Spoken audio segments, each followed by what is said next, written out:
Hello, I'm Paul Perello. Welcome to the Philly Factor. Located in the shadow of Independence Hall and the Liberty Bell, there's been a museum that has served as the gateway to Philadelphia history. For more than 60 years, the Atwater Kent Museum has provided a vital link to our city's rich history.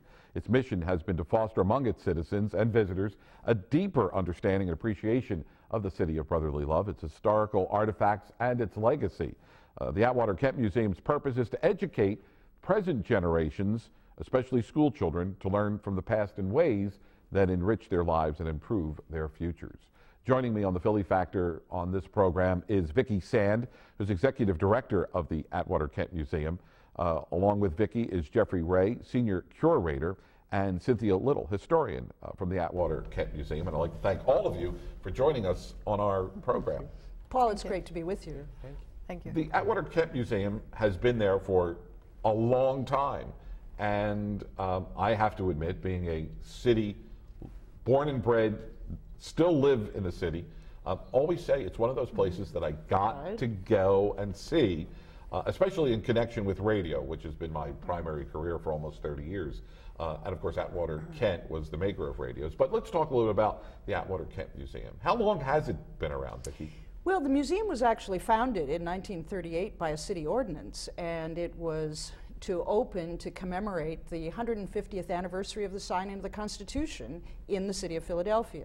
The building had been built in 1826 and was the original home of the Franklin Institute. And when the Franklin Institute moved to the Parkway, the building basically sat empty for about 5 years.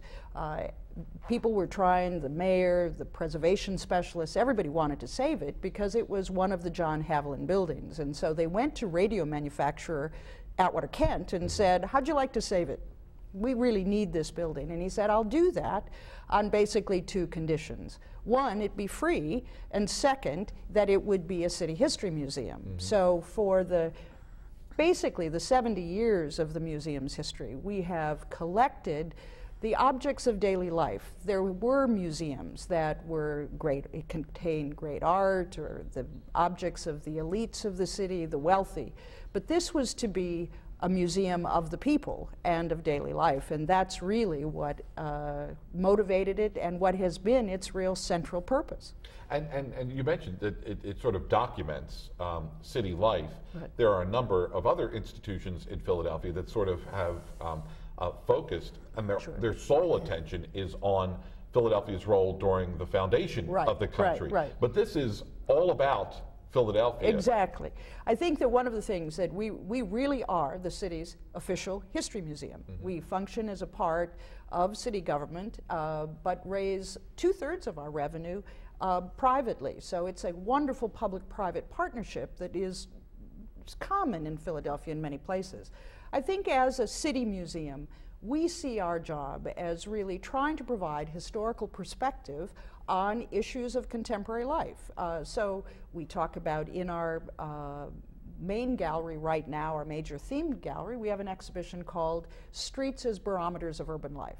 You know, when you think about it, how you feel on city streets is a wonderful reflection of the economic vitality of a city, its civic discourse, its cultural life. And so we've looked through different facets of city history to present over 300 years how Philadelphians have really led their lives and how the streets reflect that dynamic quality. So I think that our purpose, as I say, is to really use our collections to help people think about their daily lives and to feel really connected and committed to the economic and cultural vitality of this city. Jeff, as a curator for the Atwater Kent Museum, you're always looking for those rare finds that might be out there, whether it's in grandma's attic or grandpa's basement or even an excavation, if you will, of a city neighborhood. Yes. Chances are something gets unearthed that people never knew existed. You're always looking for those rare, and maybe not so rare artifacts that become part of Atwater Kent Museum. Right. And Paul, you were very correct when you said rare and not so rare. And as Vicki's just said, one of the things that we've done or tried to do since our founding is to document daily life within the city. And so I very happily asked to go into the garages and the attics of houses where people have invited me to come and look at things and come up with things that, for instance, mixing bowls that their mother used in the 1950s that we don't have an example of. And people will very often invite me to their homes to say, I have an Atwater Kent radio, would you be interested in seeing it?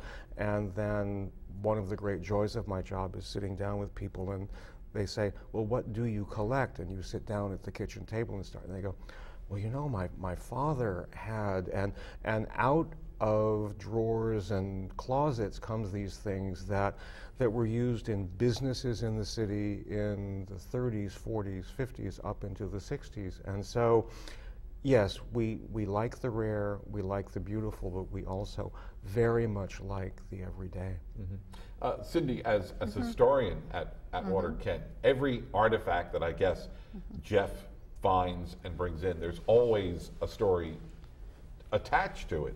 You as the historian then sort of have to, I mean, what's your role? Do you have to sort of find the history of the item or find its connection to the history of Philadelphia? Well, a little bit of both. I mean, sometimes it will be actually doing research about the object, or usually when I'm working on it, it'll be a whole set of objects because it'll be part of an exhibition that will, you know, use 50 or 100, 200 objects.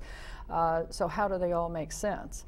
You know, what are the stories individually? What are the stories collectively? And we are really conscious of trying to take the historical experience and link it to contemporary life in Philadelphia, so that we really try to always see that connection between the past and the present in the exhibitions that we mount. Vicki, are there some exhibits at Atwater Kent Museum that are always ongoing? Are there exhibits that sort of come and go based on, you know, foot traffic coming in? If you find that an exhibit in radio is really popular, of course it is, you're going to keep it around because people are interested in that?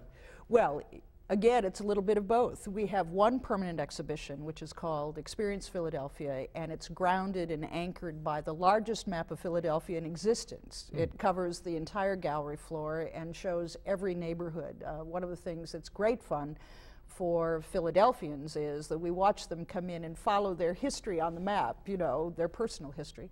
For those who are visiting, it's a great way to sort of learn about the city and get to areas like Germantown or South Philadelphia and to further their information about the city. So that gallery is our central orientation to Philadelphia. And if you come here, you will see the people of Philadelphia, the work that Philadelphians do, how Philadelphia has been a great international city for a long time, as well as then the civic aspects of it. I mentioned the exhibit Streets as Barometers of Urban Life, but we also have an exhibition. We try every 5 or 6 months to do an exhibition that really features our collection. And now we have an exhibition on radios. And Philadelphia is this great radio manufacturing city, and I think Jeffrey has an object here to talk about. You don't see these in radio stations today or in offices. This is an original Atwater Kent radio that you brought along. And as I said at the outset of the program, 30 years in radio, this is sort of like, you know, Mecca, if you will, for radio enthusiasts, because you don't see these today, and they are so rare. And people don't realize that Philadelphia, as Vicki just said, was, you know, a major manufacturing plant location for radios. Not only Atwater Kent, but I believe Philco, and then of course RCA was right over the river in Camden. And a small company called Simplex was also made radios here. But this is doubly rare in the sense that this is a factory model that came directly from the Atwater Kent factory. It was part of an exhibit that he sent around the country in the early 30s called Important Historical Atwater Kent Radios, and it's a Model 5. It was not produced very long. It was made in 1923, and it's among the rarest of Atwater Kent's early radios. They're called breadboards by the collectors because it looks like the mechanisms are simply attached to a breadboard, but these were put together at the factory, and this is one of the rarest and most important Atwater Kent radios that there is around. Wow. Paul, Jeffrey should tell the story about Atwater Kent, because it's really one of the great entrepreneurial, inventive stories. He went to Worcester Polytechnic, came here, and he came to Philadelphia on a business trip. He actually started out making electric motors. He came to Philadelphia on a business trip in the early 20th century, and actually saw the city as a great place for business and manufacturing because of the trained work crews that had here. So he moved to Philadelphia, and the family story is that he bought a car, a Model T, and had to crank it and to start it, and it slipped, it broke his arm, and he said there has to be a better way. And because of the motors and his knowledge of being able to increase current by wrapping wires around a cylinder, he created the ignition coil. Atwater Kent invented the mechanism or the system that started engines up until fuel injection. Amazing, amazing individual, and a rare display of an Atwater Kent radio. And I thank you for sharing it with us here, because I know for this, just to look at it, I'm even afraid to touch it, because, the stuff today, they say, is made, it looks like if it falls on the floor, it's going to break. I know, there's nothing here that's going to replace this, so we're going to be very careful with that. You also brought a bowl along with you that I'm intrigued with, because we started talking before the show, but we're going to save the story for now, Jeff, about what this bowl is all about. Let me pick it up, and Cindy, join in at any time. You use this in a wonderful program that we do called Quest for Freedom at the museum every Friday afternoon. Right, at 2 o'clock. At 2 o'clock, good. And this is the Norris Dish. This dish was made in London by an unidentified silver maker in the 1670s and carried to Jamaica by the Norris family, and who were resident at Port Royal. And on June 7th, 1692, an earthquake struck Jamaica, and over 90% of Port Royal sank beneath the sea. And this dish was found floating in the bay of Port Royal on the stomach of a black child in a cradle. And what it means, or my interpretation, or not just mine, is that as the Norris counting house was apparently sinking beneath the sea, someone, probably a parent, grabbed this dish off of a sideboard, put it onto the stomach of the child in the cradle, and thrust it out the window to save its life. And so this dish connects you with an incredible event in history, a very emotional time in the life of a parent, and the child was saved. And actually, Isaac Norris, who of the Norris family, was in Philadelphia exploring family connections for business, and he returned to Port Royal, no longer Port Royal, but the child and the bowl returned to Philadelphia with him, and she lived, it was a female child, and she lived until 1751, right, and died a free woman here in the city. And the other, I think one of the charming things about this is that when this was originally given to the Historical Society of Pennsylvania, and we assumed stewardship of their collection in 2002, and when the dish was given to the Historical Society, its history was inscribed on it.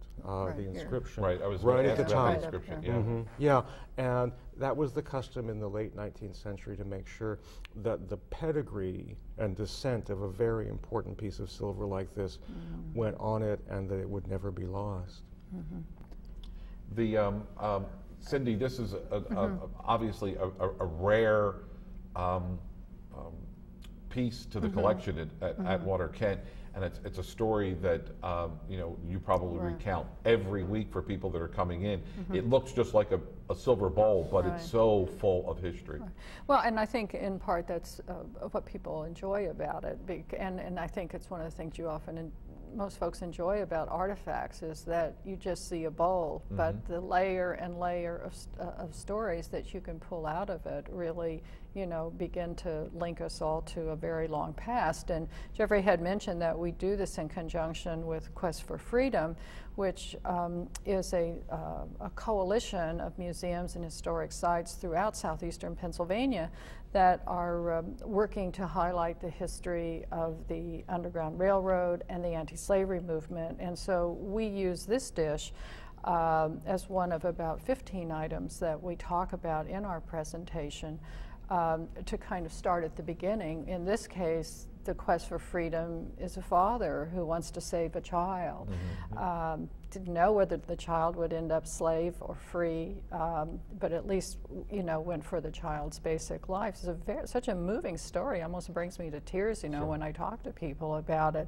But then we go on and we have a child's dress that was from one of the free cotton, it was from the free cotton movement here in Philadelphia, and this would be a dress that was probably sold in the 1850s, 40s or 50s in Philadelphia to raise money either at an anti-slavery fair or just because people in this city in many cases were boycotting cotton products that were made by slave labor.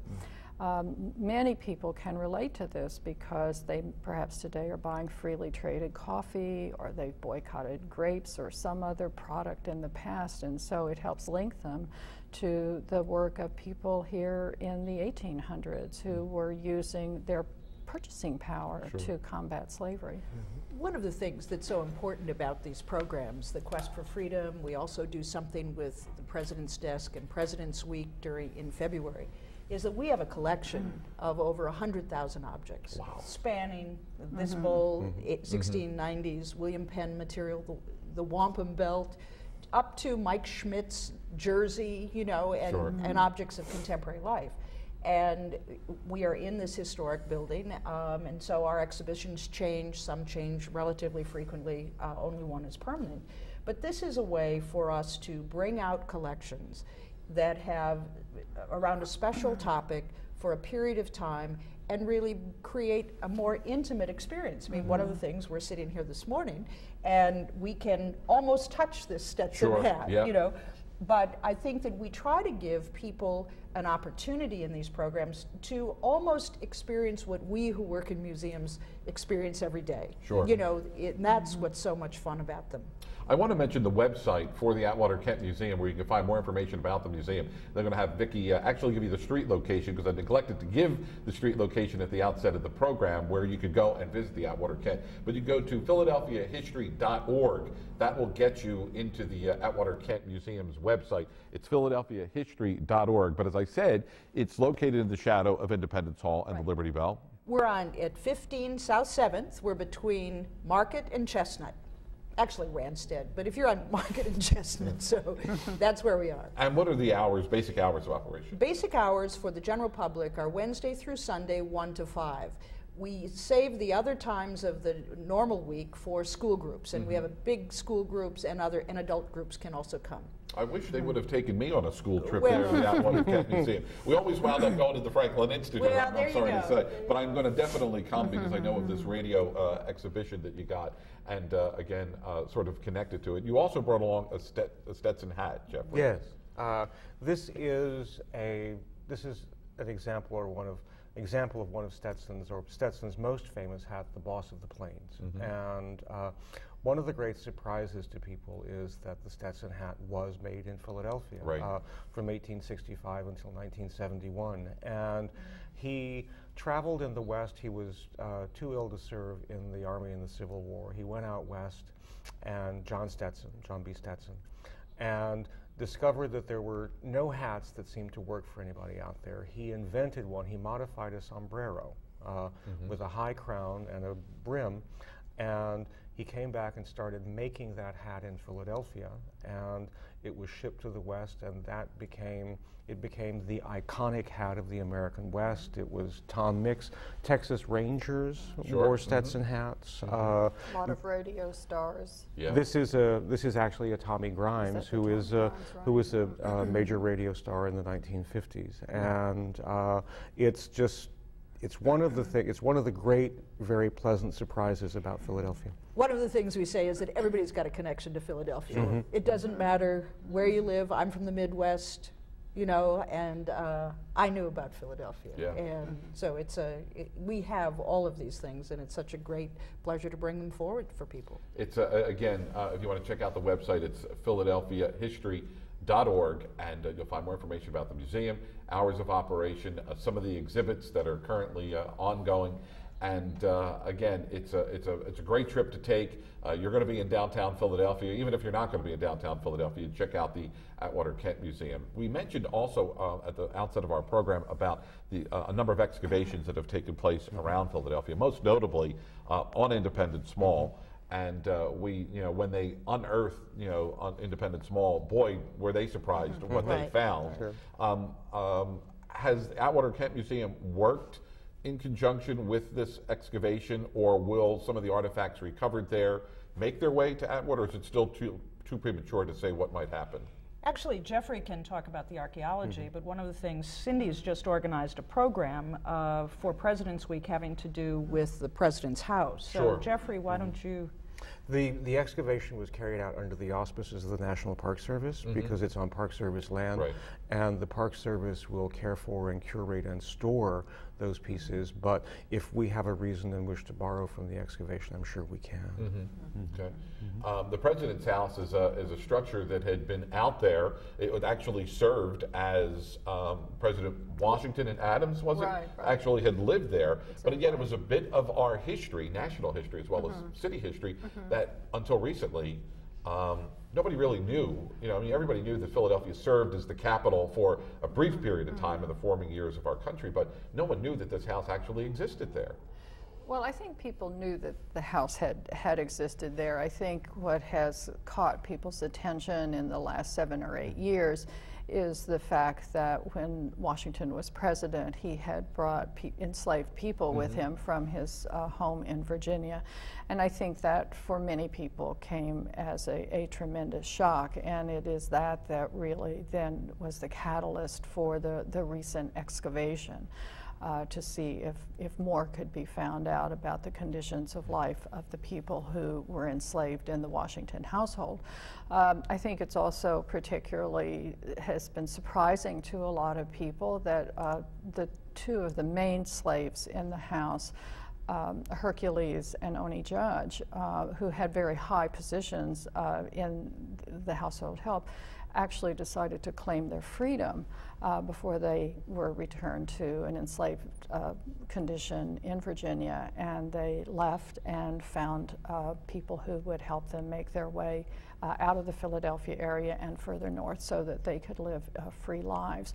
So I think that a lot of this is coming as a real surprise for a lot of people, but it has really stimulated a tremendous amount of interest, I think, not just in the issue of slavery versus freedom, but also in what it meant for Philadelphia to be the capital of the United States. From 1790 to 1800, it was a very exciting and robust period. And the programming that we're going to do around President's Week in February is going to bring a lot of that forward. I mean, for one thing, we have a tremendous amount of connections with Spanish-speaking countries in the Caribbean and in South America during that period. So there's a lot in our foodways and our musical and dance culture that come into Philadelphia during the 1790s. I mean, we get more coffee from Cuba in 1794 than we ever have before or since, for example.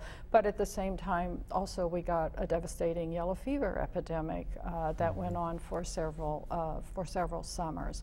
But it was also the time when the Bill of Rights was passed, and it was the time at the end of the Washington presidency when you have the first peaceful transfer of power to test the Constitution.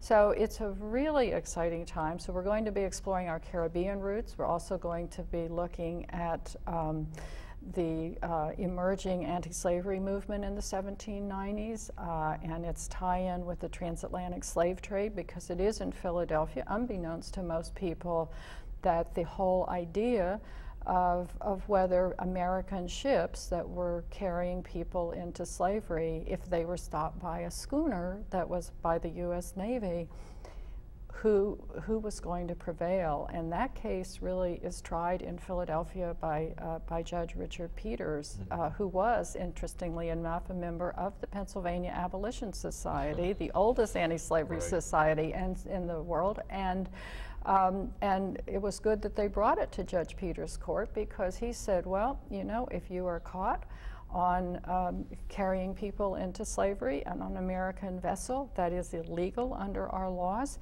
And indeed, these people are going to live as free people. And they were then remanded to many people, Quakers, in the Philadelphia area, who indentured them for about 7 years, and then they became totally free. And there are still people who carry the name of the ship that brought them in, the Ganges, throughout the Philadelphia region. It's fascinating. I mean, just hearing that story, it seems to me that you know, museums oftentimes tend to be places where you could go and just see things, but I'm getting the impression that history comes alive at the Atwater Kent Museum. Well, thank you. That's one of the things that we really work very hard to do. I mean, we think that as people get a good sense of their community, become engaged with their community, learn the history, that makes them better citizens, and that's our job. One of the things we haven't talked about, and it's appropriate at the end to do that, is that we've really worked very hard to put together the very best inventory of Philadelphia history books in our bookstore. And I encourage people to call the museum to see if we have a title, but we have over 225 titles of Philadelphia history, specifically about neighborhoods, restaurants, or chefs, and biography, arts and culture, sports. So I think that we really try to tell the story of Philadelphia and then get people out into the city to experience it. So it's we hope that we'll see people through the next several months, and we look forward to just another opportunity to talk with you. Absolutely, and I'm going to come out. I promise. I am getting out to the Atwater Kent, because I want to see this radio exhibition that you have there. And it's a little self-serving. I'm a radio guy. I've loved radio. It's my entire career. So we invite everybody to come out and visit the Atwater Kent Museum in Philadelphia. And if you want more information about the Atwater Kent Museum, just go to philadelphiahistory.org. You find out more about Atwater Kent. You'll find out more about the museum, the ongoing exhibits, the permanent exhibition, and as Vicki just mentioned, they also have a great online museum store. If you're looking for you know, a special book about a special someone, chances are it might be there. But if not, you could always call the Atwater Kent Museum. I'm sure they will be able to help you out. It's been a fascinating half hour. Learned a lot here about the Atwater Kent. Great work that they do, and we invite you to turn out and visit the Atwater Kent Museum when you have a chance, when you're in downtown Philadelphia. For the Philly Factor, I thank you so much for being with us. My name is Paul Perillo. Have a great week.